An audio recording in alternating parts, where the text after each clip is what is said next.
ওই দিন আমি খুলনার অনেক সুন্দর একটা প্লেসে যাই, আর বলা যায় আমাদের খুলনার মধ্যে হাতে গোনায় কয়েকটা সুন্দর প্লেস আছে, and this is one of them. আর এখানের এই ক্লিপটা আগের দিন আমি স্টোরিতে দিয়েছিলাম, আর আপনারা অনেকে মেসেজ করেছিলেন অ্যাবাউট দিস প্লেস। এটা আসলে খুলনা রূপসা টোলের নিচে একটা ক্যাফে হয়েছে, যেটার নাম হচ্ছে রিভার ভিউ কোস্টাল ক্যাফে। নদীর তীর ধরে এই ক্যাফেটা বানানো হয়েছে, আর তাদের কিছু কিছু কর্নার বা স্পটসগুলো খুবই সুন্দর করে সাজানো, যার কারণে নাইট ভিউটা খুব এস্থেটিক লাগছিল। এনিওয়েজ, যেহেতু এটা একটা ক্যাফে, সো এখানে অনেক টাইপের খাবারও পাওয়া যায়, আর পাশাপাশি দেখলাম লাইভ বারবিকিউ স্টেশন।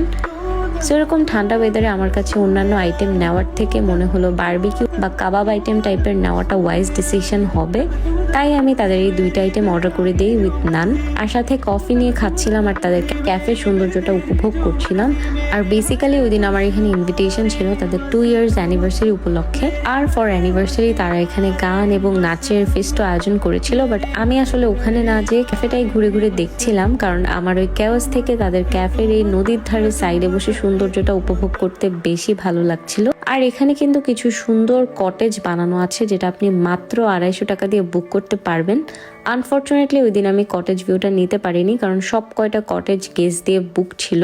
এছাড়া এই ক্যাফেটার ভিতরে এমন একটা শপ আছে যেখানে এই টাইপের কিছু জিনিসপত্র পাওয়া যায়। তো ওভারঅল আমার কাছে ভালোই লাগতেছিল এখানে যে। আর আমি 2টা খাবার অর্ডার করছিলাম, কাবাব আর গ্রিল। দুইটাই মজা ছিল, প্লাস দামও রিজনেবল। এনিওয়েজ, আপনাদের ভালো লাগলে আপনাদের প্রিয় মানুষ অথবা ফ্যামিলিকে নিয়ে এখান থেকে ঘুরে আসতে পারেন, and you can even book their cottage for only 250 টাকা। আর অলরেডি কারা কারা গিয়েছেন, do let me know in the comment section.